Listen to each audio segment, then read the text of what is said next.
സംസ്ഥാനത്ത് സ്വർണ്ണവിലയിൽ ഇന്ന് നേരിയ വർധനവ് രേഖപ്പെടുത്തി.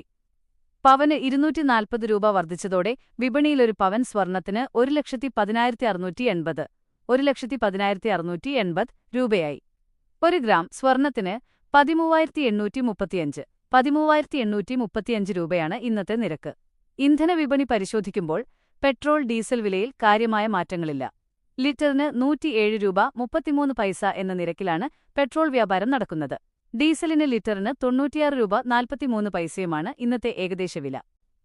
കാർഷിക വിപണിയിൽ നാളികേരത്തിന്റെ നിരക്ക് കിലോയ്ക്ക് 52 രൂപ മുതൽ 60 രൂപ വരെയായി തുടരുന്നു.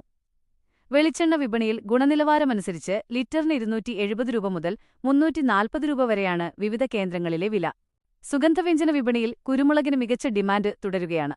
കൊച്ചി വിപണിയിൽ 1 കിലോ കുരുമുളകിന് ശരാശരി 726 രൂപയാണ് വില. വ്യാവസായിക ലോഹമായ ചെമ്പിന് കോപ്പർ വിപണിയിൽ കിലോയ്ക്ക് ഏകദേശം 1,282 രൂപയാണ് ഇന്നത്തെ വ്യാപാര നിരക്ക്. ആഗോള വിപണിയിലെ ചലനങ്ങൾ വരും ദിവസങ്ങളിലും ഈ നിരക്കുകളിൽ മാറ്റങ്ങൾ വരുത്തിയേക്കാം. വിപണി നിരക്കുകൾ ചുരുക്കത്തിൽ. ഇനം. വില ഏകദേശം. സ്വർണം 22K 13,835 രൂപ ഗ്രാം 1,10,680 രൂപ പവൻ. പെട്രോൾ 107 രൂപ 33 പൈസ ലിറ്റർ. ഡീസൽ 96 രൂപ 43 പൈസ ലിറ്റർ. നാളികേരം 60 രൂപ കിലോ. വെളിച്ചെണ്ണ 270 രൂപ 340 രൂപ ലിറ്റർ. കുരുമുളക് 726 രൂപ കിലോ. ചെമ്പ് കോപ്പർ 1,282 രൂപ കിലോ.